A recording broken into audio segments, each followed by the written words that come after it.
got a story today about a greedy dog. And people think that this story was written about 2,500 years ago by an ancient Greek man who was called Aesop. He told many stories and he used animals in his stories to give a message or a moral, as we call it, about how to behave in our lives.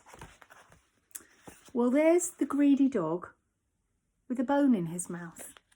Let's see what happens. Dog was paddling along, as dogs do, dreaming about dinner. He'd already polished off a slice of steak, half a ham and a whole string of sausages. He was a bit greedy. What can I eat next? He said. At last he came to a town. It was market day and the streets bustled with busy shoppers and bright stalls. Dog sniffed something somewhere. He could smell something delicious. What could it be?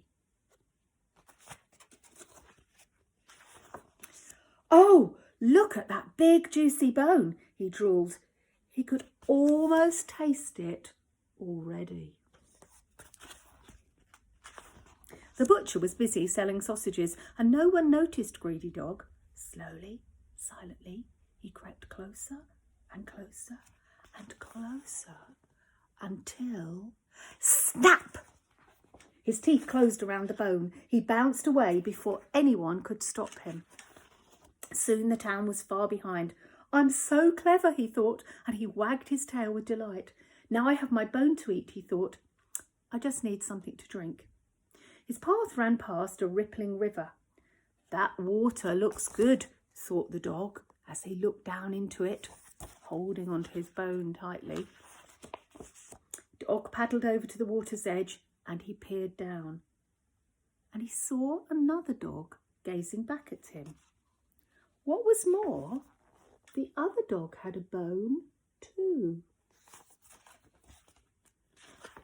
His bone is bigger than mine, thought Dog crossly. It's not fair. His bone looks big and juicy. I've got to have it. How can I make him drop it? Dog bared his sharp teeth, white teeth, and let out a fearsome growl. The dog in the water growled too. Dog didn't give up. He raised his hackles and he barked. Woof, woof, woof.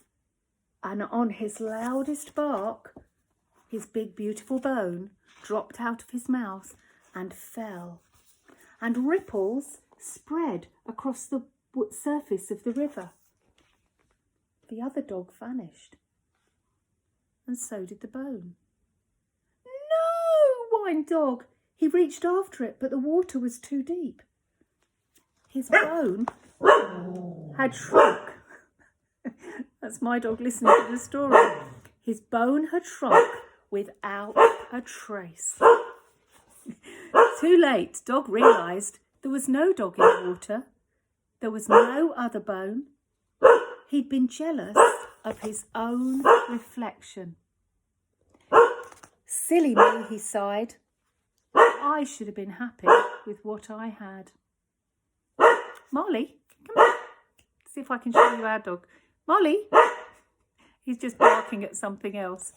So, the moral of that story, or the message, was that he was too greedy, and what he saw in the water was actually his own reflection. And when he saw that other bone, he thought it was even bigger than his. But it wasn't really, it was his reflection. So in being greedy, he lost what he had. I think I better go and stop my dog barking now and see what he's barking at. He barked at just the right bit in the story.